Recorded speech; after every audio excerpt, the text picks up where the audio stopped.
জয় শ্রী রাধে কৃষ্ণ। প্রিয় ভক্তগণ, ভিডিওটি শুরু করার আগে আসুন প্রার্থনা করি।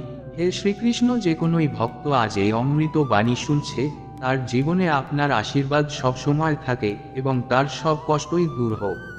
প্রিয় বন্ধু, এই অদ্ভুত বাণী শোনার আগে আপনার বিচার এবং ভক্তিকে ব্যক্ত করে নিচে কমেন্টে জয় শ্রী রাধে কৃষ্ণ অবশ্য লিখুন। আপনার এই ভক্তি আমাদের এই যাত্রায় আরও অদ্ভুত বানাবে। আর আপনার মন সত্যি যদি কৃষ্ণ প্রেমে ভরা থাকে, আপনার প্রিয়জনদের মাঝে শেয়ার করবেন। হতে পারে আপনার একটি শেয়ারে কারো জীবনে রাধে কৃষ্ণের দিব্য প্রকাশ নেমে আসে। সঙ্গে আমাদের এই চ্যানেলে যদি আপনি নতুন হন, তাহলে আপনি সাবস্ক্রাইব করুন, যাতে আপনিও আমাদের এই নতুন প্রত্যেক ভক্তি যাত্রার একটি অংশ হতে পারেন। তাহলে চলুন দেরি না করে শুরু করা যাক এই অদ্ভুত যাত্রার দিকে। প্রিয় ভক্ত, জীবনের প্রতিটি মুহূর্তে তুমি যে সুখ দুঃখ, আশা নিরাশা, সাফল্য ব্যর্থতার সম্মুখীন হও, তার পেছনে এক অদৃশ্য নিয়ম কাজ করে। সেই নিয়মই হলো ভাগ্য। কিন্তু ভেবে রেখো, ভাগ্য মানে শুধু লেখা নয়, বরং তোমার কর্ম, তোমার চিন্তা এবং তোমার বিশ্বাসেরই প্রতিফলন। আমি শ্রীকৃষ্ণ গীতায় বলেছি, যেমন কর্ম করবে তেমনই ফল ভোগ করতে হবে। ভাগ্যের সত্যতা। মানুষ প্রায়ই ভাবে, আমার ভাগ্যে যা লেখা আছে তাই হবে, আমি কিছুই করতে পারবো না। কিন্তু এটা সম্পূর্ণ সত্য নয়। ভাগ্য দুইভাবে গঠিত হয়। পূর্বজন্মের কর্মফল, তোমার আগের জীবনের সুকর্ম বা কুকর্ম বর্তমান জীবনে তোমার ভাগ্য তৈরি করেছে। বর্তমান কর্ম, এখন তুমি যা করছো, সেটাই তোমার আগামীর ভাগ্য হয়ে উঠছে। অতএব ভাগ্য মানে স্থির পাথরের মতো অচল নয়। এটি তোমার কর্ম ও চিন্তার মাধ্যমে পরিবর্তনশীল। কেন তুমি যা পাবে তা তোমার জন্যই নির্ধারিত। যেমন একটি বীজ তুমি মাটিতে বপন করো, তেমনি ফল তুমি পাবে। তুমি যদি আমের বীজ বপন করো, কাঁঠাল জন্মাবে না। তেমনি তোমার জীবনেও তুমি যেসব কর্মের বীজ বপন করেছ, তারই ফল তোমার ভাগ্যে নির্ধারিত হয়েছে। তুমি যতই চেষ্টা করো না কেন, অন্যের ফল তোমার কাছে আসবে না। তুমি কেবল সেই ফলই পাবে যা তোমার জন্যই সৃষ্টির নিয়মে নির্ধারিত। আমি সর্বদা বলেছি, কর্ম করো কিন্তু ফলের প্রতি আসক্ত হও না, কারণ ফল তোমার হাতে নয়। যদি তুমি শুধু ফল নিয়ে চিন্তা করো, তবে দুঃখী হবে। কিন্তু যদি তুমি আন্তরিকতা ও ভক্তি নিয়ে কর্ম করো, তবে যে ফলই আসুক না কেন, তা তোমার উন্নতির পথ খুলে দেবে। ভাগ্য ও বিশ্বাস। যা তোমার ভাগ্যে আছে, তা কোনো না কোনোভাবে তোমার কাছে পৌঁছবেই। কখনো দেরিতে, কখনো দ্রুত, কিন্তু তা তোমাকে এড়িয়ে যাবে না। যদি সুখ লেখা থাকে, তবে সেটি সময়মতো তোমার জীবনে আসবে। যদি দুঃখ লেখা থাকে, তবে সেটিও তোমাকে শিক্ষা দিতে আসবে। কারণ দুঃখই মানুষকে পরিণত করে, আর সুখ মানুষকে কৃতজ্ঞ হতে শেখায়। ভাগ্যকে কিভাবে গ্রহণ করবে? বিশ্বাস রাখো আমার উপর, আমি সর্বদা তোমার রক্ষক। কর্ম করে যাও, কারণ ভাগ্য শুধু অপেক্ষায় নয়, কর্মের উপর নির্ভরশীল। শান্ত মনে গ্রহণ করো, যা আসছে তা তোমার উন্নতির জন্যই আসছে। কৃতজ্ঞ থাকো, প্রতিটি পরিস্থিতি তোমাকে কোনো না কোনো শিক্ষা দিচ্ছে। হে মানব, মনে রেখো, ভাগ্যে যা আছে তুমি তাই পাবে। কিন্তু সেই ভাগ্য তোমার কর্ম দ্বারা গঠিত। তাই অভিযোগ নয়, বরং সৎকর্ম করো, ভক্তি করো, আর বিশ্বাস রাখো যে আমি সর্বদা তোমার পাশে আছি। যেমন নদী তার স্রোতে সমুদ্রে গিয়ে মেশে, তেমনি তোমার ভাগ্য তোমাকে সেই পথে নিয়ে যাবে যেখানে তোমার কল্যাণ লুকিয়ে আছে। তুমি শুধু আমার নাম স্মরণ করো, সৎপথে চলতে থাকো, আর জীবনের প্রতিটি অভিজ্ঞতাকে গ্রহণ করো। যা তোমার জন্য নির্ধারিত, তা তোমার কাছেই আসবে, না আগে না পরে, বরং ঠিক সঠিক সময়ে। ভাগ্যের মূল উৎস। তুমি কি ভেবেছ কেন তোমার জীবনে কিছু কিছু ঘটনা অনিবার্যভাবে ঘটে? এক শিশু ধনী পরিবারে জন্ম নেয়, আরেক শিশু দরিদ্র পরিবারে। কেউ অল্প চেষ্টাতেই সাফল্য পায়, কেউ প্রচেষ্টা করেও ব্যর্থ হয়। এগুলো কেবল কাকতালীয় নয়, এগুলো হলো তোমার পূর্বজন্মের কর্মফল। আমি গীতায় বলেছি, কর্মফল থেকে কেউ মুক্ত নয়, যে যেমন কর্ম করেছে সেই অনুযায়ী তার ভবিষ্যৎ নির্ধারিত হয়। তাহলে ভাগ্য হলো অতীতে বপন করা বীজের ফল। ভাগ্য কি স্থির, না পরিবর্তনযোগ্য? অনেকেই ভাবে ভাগ্য পাথরে খোদাই করা, পরিবর্তন সম্ভব নয়। কিন্তু না, ভাগ্য দুই ভাগে বিভক্ত। প্রারব্ধ কর্ম অপরিবর্তনীয় অংশ। এটি সেই ফল যা তোমার জীবনে অবশ্যই আসবে। যেমন জন্ম, মৃত্যু, কিছু নির্দিষ্ট সুখ দুঃখ। ক্রিয়মান কর্ম, তুমি এখন যা করছো, তোমার চিন্তা, কর্ম, ভক্তি, প্রার্থনা, এগুলো তোমার আগামী ভাগ্যকে গড়ছে। অতএব ভাগ্যের কিছু অংশ তোমার হাতে নেই, কিন্তু অনেক অংশ তোমার হাতে আছে। তুমি যদি সৎপথে চলো, ঈশ্বরকে স্মরণ করো, তবে অন্ধকার ভাগ্য আলোকিত হতে শুরু করে। কেন তুমি যা পাবে তা তোমার জন্যই নির্ধারিত। ভেবে দেখো, তুমি যদি আমের বীজ বপন করো, তুমি আমি পাবে, কাঁঠাল পাবে না। তেমনি তুমি যদি দয়া, প্রেম, ভক্তির বীজ বপন করো, তোমার জীবনে শান্তি ও সুখ আসবে। আর যদি ক্রোধ, হিংসা, অহংকারের বীজ বপন করো, তবে দুঃখ ও অশান্তি ফিরে আসবে। তুমি অন্য কারো কর্মফল পেতে পারবে না। তোমার ভাগ্যে যা লেখা আছে তা কেবল তোমার জন্যই নির্ধারিত। ভাগ্য ও কর্মের সম্পর্ক। আমি গীতায় বলেছি, কর্ম করো কিন্তু ফলের প্রতি আসক্ত হও না। অর্থাৎ তুমি কেবল তোমার কর্তব্য পালন করো, ফল আমার হাতে ছেড়ে দাও। যদি তুমি ফলের প্রতি আসক্ত হও, তবে দুঃখী হবে, কারণ ফল সর্বদা তোমার প্রত্যাশা অনুযায়ী হয় না। কিন্তু যদি তুমি ভক্তি নিয়ে কর্ম করো, তবে যা ফলই আসুক না কেন তা তোমার জন্য আশীর্বাদ হয়ে দাঁড়াবে। ভাগ্যের শিক্ষা। ভাগ্য সবসময় তোমাকে শিক্ষা দেয়। সুখ আসে তোমাকে কৃতজ্ঞ করতে, দুঃখ আসে তোমাকে শক্তিশালী করতে, ব্যর্থতা আসে তোমাকে নম্র করতে, সাফল্য আসে তোমাকে সৎপথে স্থির রাখতে। প্রত্যেকটি অভিজ্ঞতাই তোমার আত্মাকে পরিশুদ্ধ করার এক মাধ্যম। ভাগ্যের সাথে আচরণ করার উপায়। বিশ্বাস রাখো ঈশ্বরের উপর, আমি সর্বদা তোমার মঙ্গল চাই। কর্ম করে যাও, নিষ্ক্রিয় হলে ভাগ্য কঠিন হবে। কর্মই ভাগ্যের রূপ বদলায়। ধৈর্য ধরো, যা তোমার জন্য নির্ধারিত তা সঠিক সময়ে আসবে। ভক্তি করো, নামস্মরণ ভাগ্যকে কোমল করে তোলে। কৃতজ্ঞ থাকো, প্রতিটি ঘটনার মধ্যে ঈশ্বরের আশীর্বাদ লুকিয়ে আছে। এক কৃষক শস্য বপন করল, কিন্তু তার নিয়ন্ত্রণে নেই কখন বৃষ্টি হবে, কতটা সূর্য উঠবে, ঝড় আসবে কি না। কৃষক কেবল তার কাজ করতে পারে, বীজ বপন, জমি পরিচর্যা, সেচ, আগাছা পরিষ্কার। বাকি অংশ প্রকৃতির হাতে, আর প্রকৃতিই হলো ভাগ্য। তেমনি তোমার জীবনে তুমি কেবল কর্ম করতে পারো, কিন্তু চূড়ান্ত ফল নির্ভর করে তোমার পূর্বকর্ম ও ঈশ্বরের ইচ্ছার উপর। জীবনের সত্য, যা তোমার ভাগ্যে নেই তা তুমি কাঁদলেও পাবে না, আর যা তোমার ভাগ্যে আছে তা কেউ তোমার কাছ থেকে কেড়ে নিতে পারবে না। তাই দুশ্চিন্তা নয়, ভরসা রাখো। কৃষ্ণের চূড়ান্ত বার্তা। প্রিয় ভক্ত, মনে রেখো, ভাগ্যে যা আছে তুমি তাই পাবে, না আগে না পরে, বরং সঠিক সময়ে। তুমি শুধু সৎকর্ম করে যাও, ভক্তি করো, আর আমার নাম স্মরণ করো।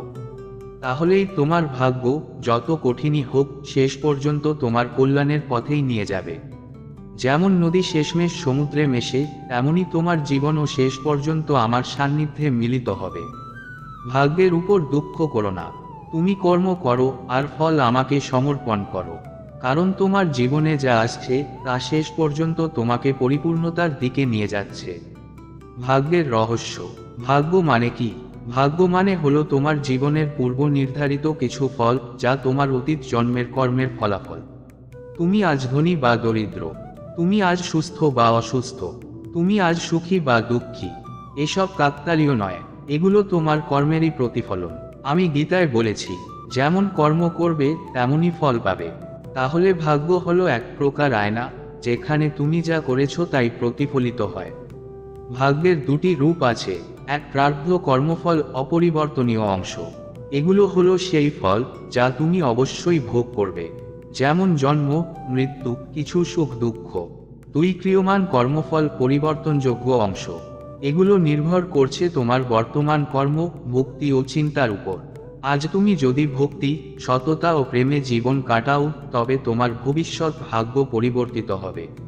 যেমন আকাশে মেঘ জমলেও সূর্য কখনো নিভে যায় না, তেমনি তোমার ভাগ্য কর্ম ও ভক্তির আলোয় ধীরে ধীরে বদলাতে পারে। কেন তুমি যা পাবে তা তোমার জন্যই নির্ধারিত। তুমি যা বপন করো তাই ফসল কাটো। যদি তুমি করুণা, প্রেম, ভক্তির বীজ বপন করো, তবে শান্তি ও সুখ আসবে। যদি তুমি হিংসা, লোভ, অহংকার বপন করো, তবে দুঃখ ও কষ্ট ফিরে আসবে।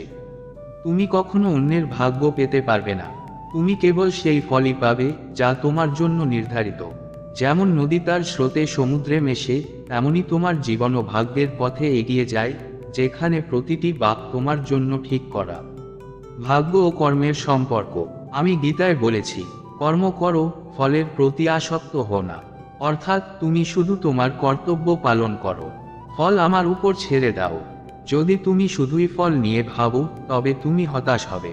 কারণ ফল তোমার হাতে নেই, সেটা নির্ভর করছে তোমার কর্ম, পূর্বকর্ম ও আমার ইচ্ছার উপর। কিন্তু যদি তুমি ভক্তি নিয়ে কর্তব্য পালন করো, তবে যে ফলই আসুক না কেন তা তোমার জন্য আশীর্বাদ হবে। ভাগ্যের শিক্ষা। ভাগ্য তোমাকে শিক্ষা দিতে আসে। সুখ তোমাকে কৃতজ্ঞ হতে শেখায়। দুঃখ তোমাকে শক্তিশালী করে। ব্যর্থতা তোমাকে নম্র করে। সাফল্য তোমাকে সৎপথে রাখতে সাহায্য করে। প্রতিটি অভিজ্ঞতাই তোমার আত্মাকে পরিশুদ্ধ করার মাধ্যম। ভাগ্য গ্রহণের উপায়। বিশ্বাস রাখো ঈশ্বরের উপর, আমি সর্বদা তোমার রক্ষক। কর্ম করে যাও, অলসতা ভাগ্যকে অন্ধকার করে। ধৈর্য ধরো, সবকিছুর সময় নির্দিষ্ট। ভক্তি করো, নামস্মরণ ভাগ্যের কঠোরতা নরম করে। কৃতজ্ঞ থাকো, প্রতিটি ঘটনার মধ্যে আশীর্বাদ আছে। এক কৃষক তার জমিতে বীজ বপন করল। সেই বীজ দিল, পানি দিল, আগাছা পরিষ্কার করল, কিন্তু সে নিয়ন্ত্রণ করতে পারল না কখন বৃষ্টি হবে, ঝড় আসবে কি না, কতটা ফসল হবে। কৃষক কেবল নিজের কর্তব্য পালন করল, বাকিটা ভাগ্যের হাতে। তেমনি তোমার জীবনেও তুমি কেবল চেষ্টা করতে পারো, কিন্তু চূড়ান্ত ফল নির্ভর করছে তোমার কর্মফল ও ঈশ্বরের ইচ্ছার উপর। জীবনের সত্য, যা তোমার ভাগ্যে নেই তুমি কাঁদলেও পাবে না, যা তোমার ভাগ্যে আছে তা কেউ কেড়ে নিতে পারবে না। তাই অযথা চিন্তা নয়, ভরসা রাখো আমার উপর। ভক্তি ভাগ্যকে কোমল করে। ভাগ্য কঠিন হতে পারে, কিন্তু আমার নামস্মরণ, ভক্তি ও সত্য জীবন যাপন করলে সেই কঠিন ভাগ্য অনেক সহজ হয়ে যায়। আমি গীতায় বলেছি, যে ভক্ত আমার কাছে আত্মসমর্পণ করে, আমি তার দুঃখ নিজে বহন করি। প্রিয় ভক্ত, মনে রেখো, ভাগ্যে যা আছে তুমি তাই পাবে। না আগে, না পরে, বরং সঠিক সময়ে। তুমি সৎকর্ম করো, ভক্তি করো, আর আমার উপর বিশ্বাস রাখো। তাহলেই তোমার জীবন, যতই কঠিন হোক না কেন, শেষ পর্যন্ত আলোয় ভরে উঠবে। যেমন নদী তার স্রোতে গিয়ে সমুদ্রে মেশে, তেমনি তোমার আত্মাও একদিন আমার সাথে মিলিত হবে। ভাগ্যের উপর অভিযোগ নয়, কর্ম ও ভক্তিকে গ্রহণ করো। কারণ তোমার জীবনে যা ঘটছে তার সবকিছুই শেষ পর্যন্ত তোমাকে পরিপূর্ণতার দিকে নিয়ে যাচ্ছে। ভাগ্যের জন্ম কোথা থেকে? মানুষ ভাবে ভাগ্য হলো কোনো এক রহস্যময় শক্তি যা পূর্বেই সব লিখে রেখেছে। কিন্তু না, ভাগ্য সৃষ্টি হয় তিনটি পথে। এক, পূর্বজন্মের কর্মফল। তোমার আগের জীবনে করা সৎ বা অসৎ কাজ বর্তমান জীবনের সুখ দুঃখ নির্ধারণ করেছে। দুই, বর্তমান জীবনের কর্ম। তুমি আজ যা করছো সেটাই আগামী দিনের ভাগ্য হয়ে উঠবে।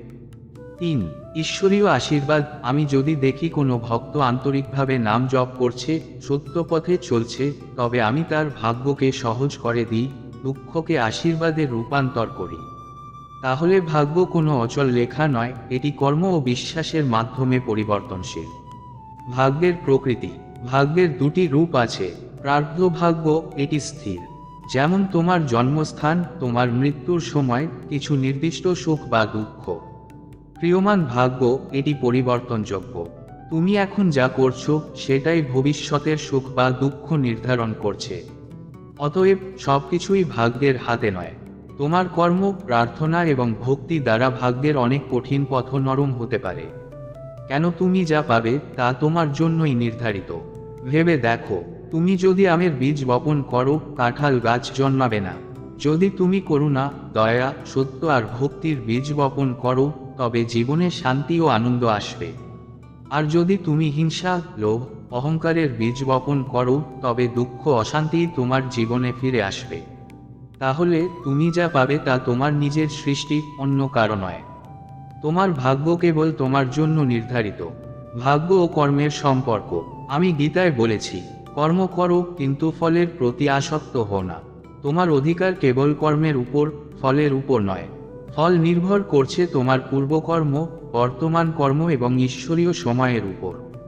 যদি তুমি শুধু ফলের জন্য কর্ম করো, তবে হতাশ হবে।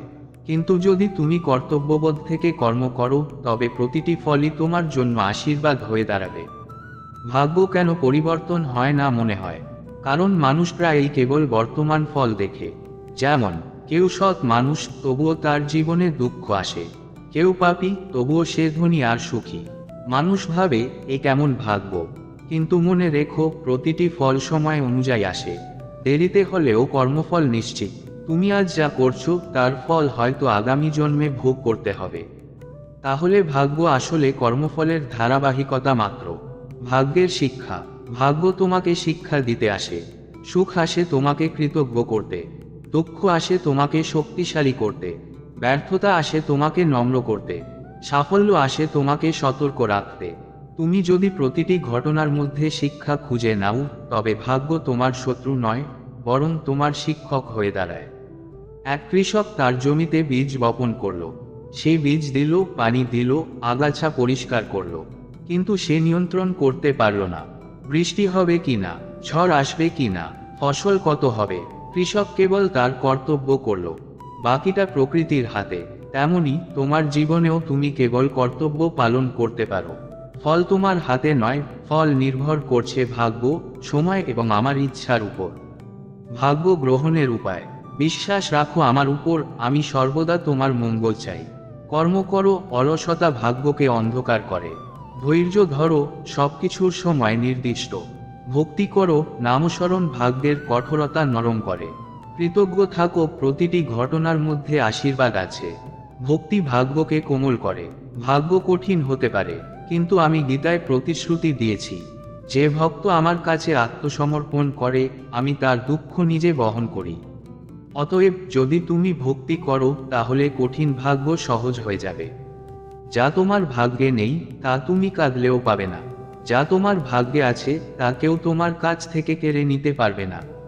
আর যা তোমার কাছে আসছে তা তোমার আত্মার কল্যাণের জন্যই আসছে। তাহলে দুশ্চিন্তা কেন? তুমি শুধু কর্তব্য পালন করো, ভক্তি করো, আর আমার উপর বিশ্বাস রাখো। প্রিয় ভক্ত, মনে রেখো, ভাগ্যে যা আছে তুমি তাই পাবে। না আগে, না পরে, বরং সঠিক সময়ে। তুমি যদি সৎপথে চলো, ভক্তি করো, আর আমাকে স্মরণ করো, তবে তোমার জীবন যতই কঠিন হোক তা শেষ পর্যন্ত আলোয় ভরে উঠবে। যেমন নদী অবশেষে সমুদ্রে গিয়ে মেশে, তেমনি তোমার আত্মাও একদিন আমার সান্নিধ্যে মিলিত হবে। জয় শ্রী কৃষ্ণ। ধন্যবাদ।